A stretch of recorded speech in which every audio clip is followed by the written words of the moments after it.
तेजी से बदलती डिजिटल दुनिया में मीडिया और सूचना अक्सर खतरे में पड़ जाती है।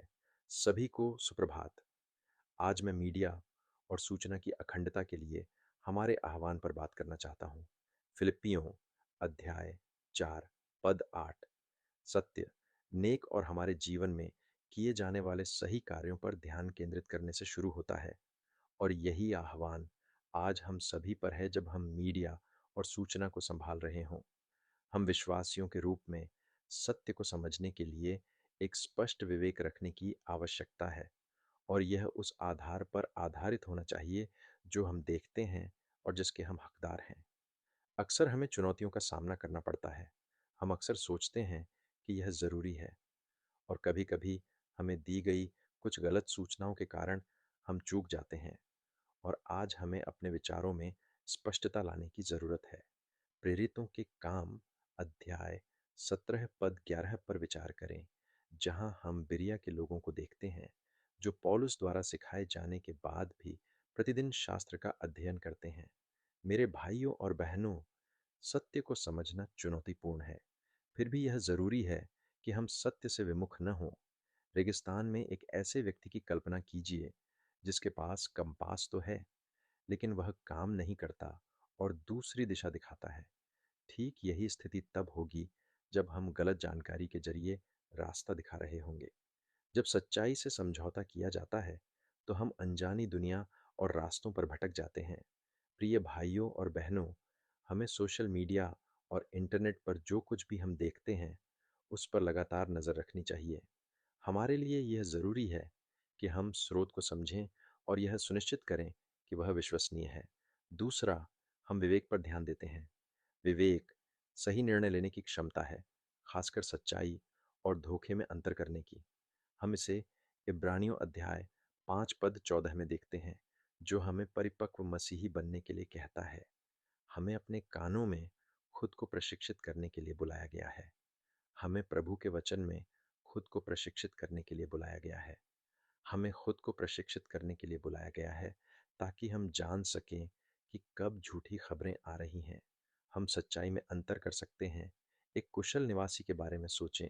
जैसे ही वह सोना, हीरा या कोई कीमती धातु देखता है, उसे पता चल जाता है कि वह नकली है या असली, क्योंकि उसने खुद को प्रशिक्षित किया है।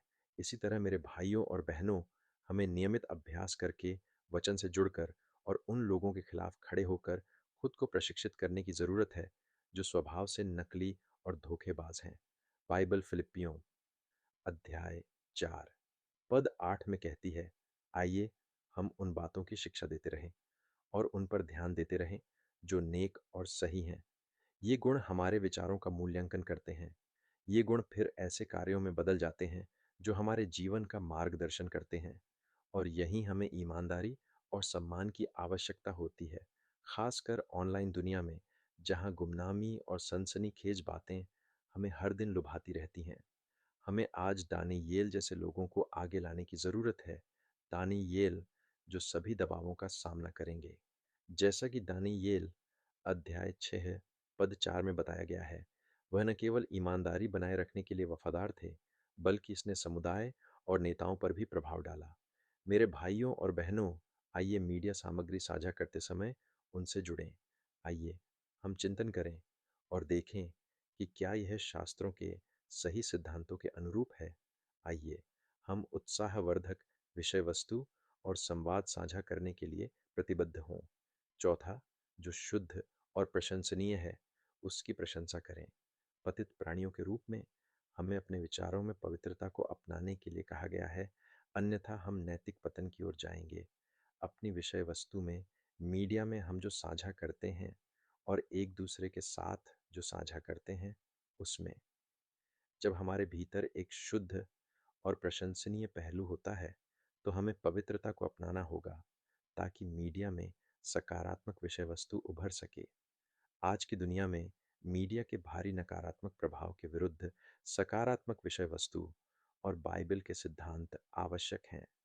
जानबूझकर ऐसा मीडिया चुनें जो पवित्रता को प्रेरित करे। ऐसी विषय वस्तु साझा करें और बनाएं जो बाइबल सम्मत सकारात्मक मूल्यों को प्रोत्साहित और बढ़ावा दे और समुदाय को एक साथ लाए।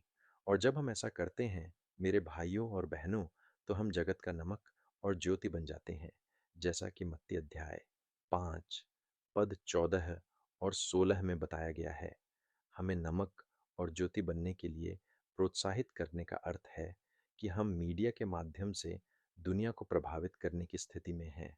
मैं सभी को आगे आने के लिए प्रोत्साहित करता हूँ, ताकि हम ऐसी सामग्री बना सकें जो बाइबल आधारित सिद्धांतों पर आधारित हो और सामग्री रचनाकारों को समृद्ध करे।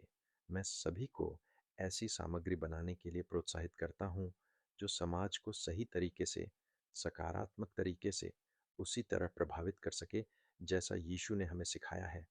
इस सत्य वास्तविकता के प्रति अपने मन को समर्पित करके, उन सही बातों के प्रति समर्पित होकर जिन्हें प्रभु ने हमें वचन के माध्यम से समझने में मदद की है, सही समय और स्थान पर उन्हें समझने और उनका पालन करने की इच्छा रखकर हम यह सुनिश्चित करते हैं कि सामग्री प्राप्त करने वाला, डिजिटल सामग्री देखने वाला हर व्यक्ति जानता हो कि क्या करना है।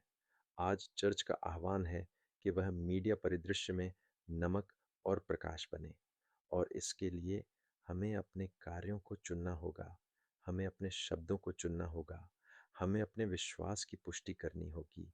आइए एसएजी 60 सीजन और उसके बाद भी आगे बढ़ते हुए ऐसा करें। प्रभु हे स्वर्गीय पिता, हम अपने हृदयों में विवेक के इस शाश्वत विचार, आज के मीडिया और डिजिटल परिदृश्य के माध्यम से साझा की गई जानकारी के लिए प्रार्थना करते हैं।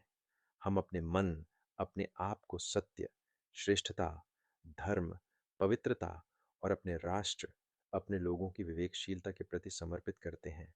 हम प्रार्थना करते हैं कि हम सकारात्मक और जीवंत मीडिया के माध्यम से डिजिटल परिदृश्य को बनाए रखें और उसका उत्थान करें, जो जीवन बदल सके, राष्ट्रों को आकार दे सके और बोले गए प्रत्येक शब्द में स्पष्टता ला सके। हे प्रभु, हम श्रोताओं के लिए विवेकशीलता की प्रार्थना करते हैं, ताकि वे सत्य और असत्य में अंतर कर सकें। हम प्रार्थना करते हैं कि आप उनके साथ रहें, प्रत्येक सामग्री निर्माता को बाइबल के सिद्धांतों के अनुसार सही कार्य करने में मदद करें। यीशु के नाम में मैं प्रार्थना करता हूँ, आमीन। प्रभु आपको आशीर्वाद दें।